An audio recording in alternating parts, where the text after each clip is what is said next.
আমার পাশে মারুফ আছে। আজকে কাজী হায়াত পরিচালিত ইতিহাস ছবিটার প্রিমিয়ার শো হলো।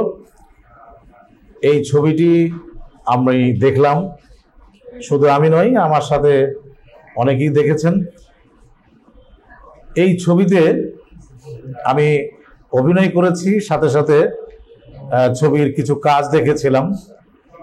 তখন দেখেছি একরকম, আর পুরা ছবিটি দেখার আমার একবার সৌভাগ্য হয়েছিল, তাও দেখতে পারিনি। কিন্তু আজকে আমি পুরা ছবিটি বলাকা প্রেক্ষাগৃহে দেখলাম।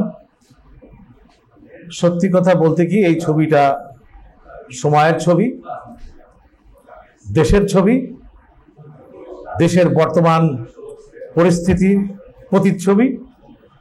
এই ছবিটি বাংলাদেশের প্রতিটি মানুষের দেখা উচিত, যাদের সন্তান আছে, যাদের যে বাবা সন্তানকে ভালোবাসে, এবং সব বাবাই সন্তানকে ভালোবাসে, এবং ভালোবাসার মধ্যে যে বিচ্ছেদ এসে যায় এবং এর জন্য দায়ী যে সন্তান, বাবা কেউই নয়, এই ছবিতে সেটা আপনারা দেখতে পাবেন।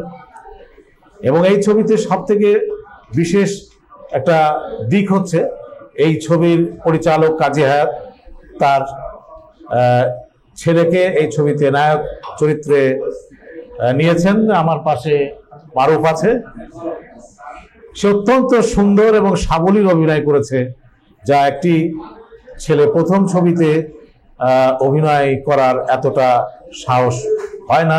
যেরকম আমরা একদিন নতুন ছিলাম, তখন তার মতো এত স্বাভাবিক অভিনয় আমরাও করতে পারিনি। আমরা যখন নতুন ছিলাম, আমি যখন নতুন ছিলাম, কিন্তু সেই নতুন, যে নতুনের অভিনয় দেখলে মনে হবে না যে এই ছবিটি তার প্রথম ছবি। এবং অত্যন্ত সুন্দর অভিনয় করেছেন, এবং ভবিষ্যতে আরো ভালো অভিনয় করবেন। এবং আমার সুপ্রিয় দর্শক ভাইরা যদি ছবিটি দেখেন, তাহলে বিচার করবেন যে আসলে আমি একটি কথাও কাউকে ভালোবেসে, বা কাজী হায়াতের সন্তান বলে তাকে আমি ভালোবেসে ভালো অভিনয় করেছে বলছি, এটা একেবারে আপনি ছবিটি দেখলে বুঝতে পারবেন। এবং আমি আশা করব আপনারা ছবিটি দেখে আমার মতোই আপনারাও বলবেন যে আসলে ভালো অভিনয় করেছে। এবং আমাদের দেশে নতুন নায়ক নায়িকার প্রয়োজন আছে। এক মুখ দেখতে দেখতে দর্শকরাও অনেক সময় ফেড আপ হয়ে যায়। আমি বলবো যে তার অভিনয় দেখলে নতুন শিল্পীকে আপনারাও অভিনন্দন জানাবেন, এবং আশা করব যে তার সামনে আরও সুদীর্ঘ দিন পড়ে আছে। সে ভালো অভিনয় করবে, ভালো অভিনয় করবে, ভালো অভিনয় করার তার ক্ষমতা আছে বলে আমি বিশ্বাস করি।